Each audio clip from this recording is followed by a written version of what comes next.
waited calmly near Gate 37. He didn't wear a suit. He didn't have bodyguards. He didn't carry anything flashy. To most people, he looked like just another African traveler. But this man was not ordinary. He was Ibrahim TRAORE, the president of Burkina Faso. He preferred to travel like this, humble, private, and quiet. No cameras, no loud announcements. That's how he moved. He believed in being with the people, blending in, staying grounded. His return from a diplomatic meeting in Europe was no different. He had finished important talks, discussed matters of gold, sovereignty, and Africa's future. But now, all he wanted was to get home. As he walked toward the Air France flight, bound for Ouagadougou, he greeted one of the airport workers in French with a warm smile. "Bonjour, ça va?" The worker smiled back, unaware of who he truly was. That's how Traoré liked it. He boarded the plane quietly, nodded politely at the flight crew, and took his seat in business class, row 2A, near the window.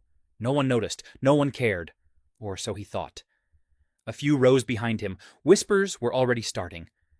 A senior French businessman, the CEO of a major energy company, was also heading to Burkina Faso. He was used to VIP treatment, red carpets, champagne, and first-class everything. But when he arrived at the gate, the airline told him business class was already full. The CEO wasn't happy. He didn't accept no. That's when the drama began to build. Quietly at first. Just a small demand that would soon become a storm. The French CEO wasn't used to hearing the word non. He stood at the boarding gate, surrounded by assistants and airline staff, tapping his polished shoes impatiently.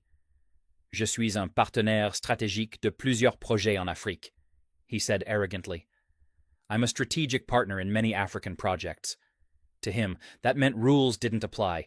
He demanded a seat upgrade, immediately. The gate agents scrambled. They whispered. They checked their tablets. But the truth was simple. Business class was full. All seats were taken. Still, the CEO insisted. That's when the airline called over a senior flight attendant.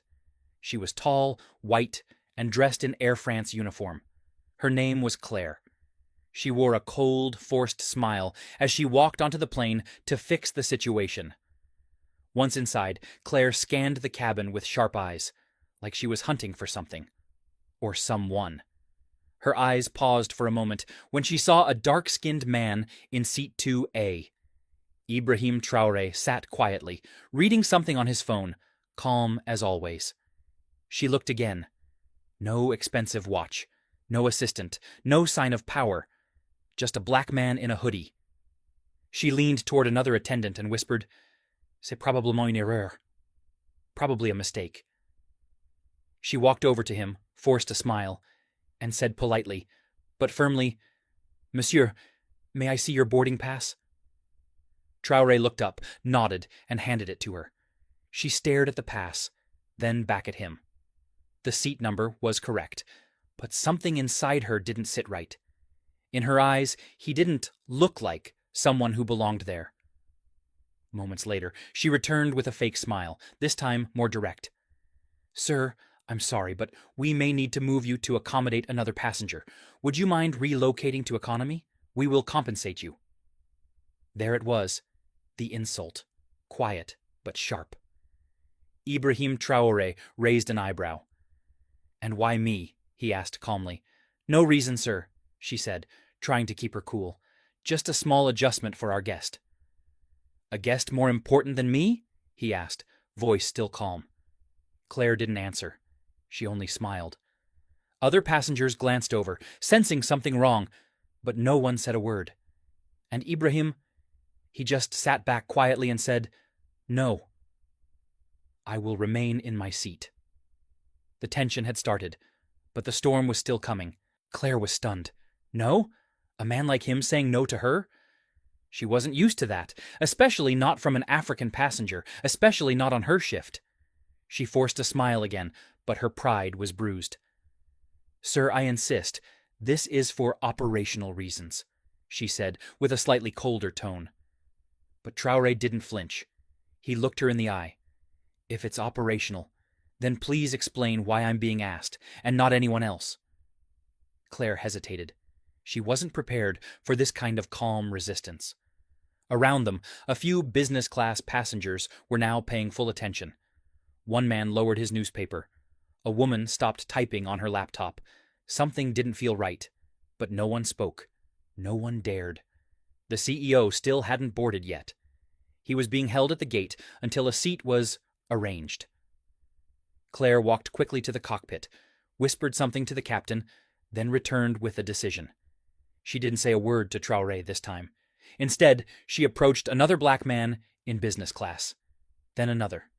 She was clearly targeting only passengers who looked like they didn't belong. That was her second mistake.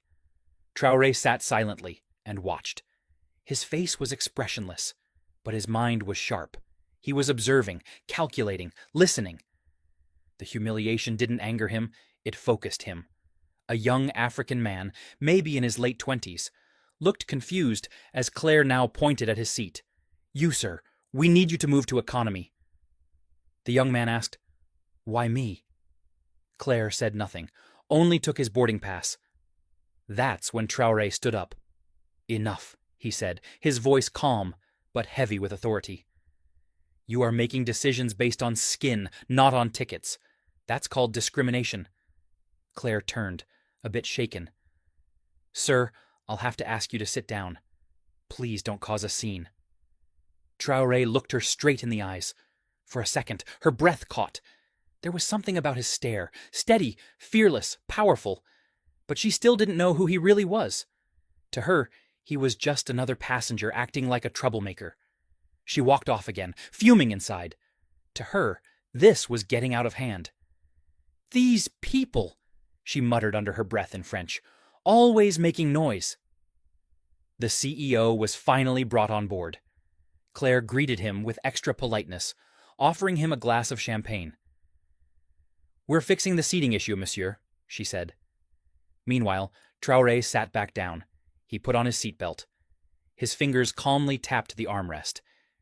He didn't need to say a word, because soon the entire world would know what had just happened, and who exactly had been insulted. The CEO settled into business class, like a king returning to his throne. He didn't even glance at Ibrahim Traoré as he passed by him. Claire, the flight attendant, made sure he was comfortable, adjusting his seat, handing him warm towels, and offering him another glass of champagne. The message was clear. You matter. That man does not. The plane taxied down the runway and soon took off into the sky, leaving behind French soil, but carrying with it a moment that would soon shake two nations. Inside the cabin, everything looked normal. Passengers relaxed. The seatbelt signs turned off. But beneath the surface, something powerful was growing. An invisible storm waiting to burst. Traoré remained calm. He didn't complain. He didn't raise his voice. He didn't call anyone or reveal his identity. He just sat quietly, like a man watching a movie unfold, knowing exactly how it would end. Meanwhile, Claire avoided looking at him. Something about his presence unsettled her, but she pushed it aside. Mid-flight, she returned to his seat with a forced grin. "Would you like anything to drink, sir?" He glanced at her. "Water is fine." She nodded quickly and walked away. No apology, no courtesy, no respect. The CEO, on the other hand, was treated like a celebrity. Claire laughed at his jokes, leaned in when he spoke, and asked about his important projects in Africa. He replied arrogantly, "Burkina Faso is lucky to have us. We're bringing order to chaos." Claire nodded in agreement, completely unaware that the very man he was insulting was sitting just 2 rows away. One woman in the cabin, an African nurse returning home to Bobo Dioulasso, noticed everything. She shook her head and whispered to her neighbor, "That's our president. They don't even know who they're humiliating." Her neighbor's eyes widened in disbelief, but they said nothing. The president clearly didn't want attention, and no one wanted to break the silence. Hours passed. The lights dimmed. Most passengers slept. But Ibrahim Traoré remained awake, looking out the window at the clouds. He wasn't angry. He was patient, and when the wheels touched the ground in Ouagadougou, that patience would become history. The plane began its slow descent into Ouagadougou. The cabin lights flickered on. The captain announced their approach in French and English. Passengers stretched, fastened their seatbelts, and prepared to land. Claire walked through the aisle with her clipboard, still smiling at the CEO and ignoring Ibrahim TRAORE completely. Outside, the view was breathtaking. Golden sun over red soil, the city below waking up as the aircraft glided down. But what no one inside the plane could see just yet was the growing convoy waiting at the airport. Rows of black SUVs, military vehicles, and a presidential escort forming on the tarmac. Inside the cabin, whispers started spreading, only softly at first. "I see soldiers. Are we landing into a war zone?" one foreign passenger asked nervously. No, that's military protocol," another replied. "Maybe someone important is arriving." The French CEO smirked. "Must be for me," he chuckled to Claire. She laughed along with him, already preparing to walk him out ahead of the other passengers. She had even planned to personally escort him to the terminal, but the plane had barely stopped rolling when the entire atmosphere changed. Out the window, the passengers saw presidential guards in uniform, lined up sharply, weapons at their sides, standing in full attention. Behind them stood Burkina Faso's top ministers. The Minister of Defense, the Foreign Minister, even the head of security, all waiting in the heat, unmoving, like statues of power. Claire peeked out the window and gasped. "What is this?" she whispered. The CEO stood up proudly, smoothing his suit. "Clearly this is for me. I told you, I'm involved in big projects here." But before anyone could even step off the plane, a tall officer in a black beret boarded the aircraft. His boots echoed on the floor as he walked slowly down the aisle, scanning every face. He stopped at seat 2A. He raised his hand to his forehead in a perfect military salute. "Monsieur le Président, welcome home." The entire cabin fell silent. You could hear hearts stop. Claire's face dropped, her eyes darting between the officer and the man she had looked down on for the entire flight. Her hands began to tremble. Ibrahim TRAORE slowly stood up. Calm, dignified, not a word spoken. The CEO took a step back, his mouth slightly open. President? He stuttered. "That man?" TRAORE turned and gave him a simple nod. Not angry, not proud, just a man who no longer needed to say anything. Another officer stepped in. "We have instructions," he said coldly, looking at Claire and the CEO. "You two will come with us immediately." "Wait, what?" Claire whispered. "Why me?" "You are being detained for questioning," the officer replied sharply. "You have publicly disrespected the head of state on national soil. That is a serious offense." Claire tried to laugh nervously, looking around. No, this has to be a mistake. I was doing my job." But no one listened. TRAORE stepped off the plane and was immediately met by his people, his guards, his ministers, and a cheering crowd beyond the airport fence. Cameras clicked. The nation's leader had returned. But this time, everyone knew the truth. He had walked among them as a regular man, and those who had judged him by appearance would now face consequences. Back on the aircraft, Claire and the CEO were both being led away in handcuffs. Passengers watched in disbelief as they disappeared down the steps, heads lowered, their arrogance crushed. And that was only the beginning.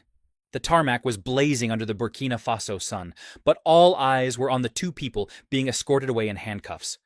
Claire, the Air France flight attendant, and the high-powered French CEO. Gone were their smug smiles. Gone was the arrogance. In its place, panic, confusion, and disbelief. They were led into two separate black vehicles, surrounded by elite presidential guards. No one said a word to them, not even the officers. The silence was louder than any shouting. It was the silence of power being reclaimed, of dignity being defended. Inside the terminal, President Ibrahim TRAORE stood before a small press gathering. He spoke calmly, without anger, but his words were sharp and unforgettable. In Burkina Faso, we don't look at a man's skin to measure his worth. We don't bow to money or old colonial habits. Here, we respect dignity, humanity, and our people. That is the new Africa. The story spread like wildfire. Videos were leaked online. Footage of the arrest, images of the military saluting Traoré, news clips showing the CEO being dragged away, looking like a child caught stealing. Social media exploded. Has to respect Africa, and Hausbrook, I stand with Burkina, trended globally. African youth across the continent celebrated, cheering a moment they'd never forget. At the Ministry of Justice, Claire and the CEO were formally charged with public insult and discrimination toward the head of state disrespect on Burkinabe soil, abuse of power, and attempted intimidation. The French embassy tried to intervene. Phone calls were made. Diplomatic requests poured in. But Traoré gave a clear response. This is not a colony. This is a sovereign nation. They will face justice, just like anyone else. Meanwhile, Air France scrambled to control the damage. The airline issued a public statement within 24 hours. A clumsy apology filled with corporate language and empty regret. But it wasn't enough. Burkinabe citizens began calling for a boycott. Other African countries joined in. Claire, now locked in a detention center outside Ouagadougou, broke down in tears during questioning. "I didn't know who he was," she sobbed. "I was just following procedures." The investigator looked at her coldly. "You didn't need to know who he was. You just needed to treat him like a human being." The CEO, now facing potential legal action in both Burkina Faso and France, tried to use his influence to escape. But the court made a powerful ruling,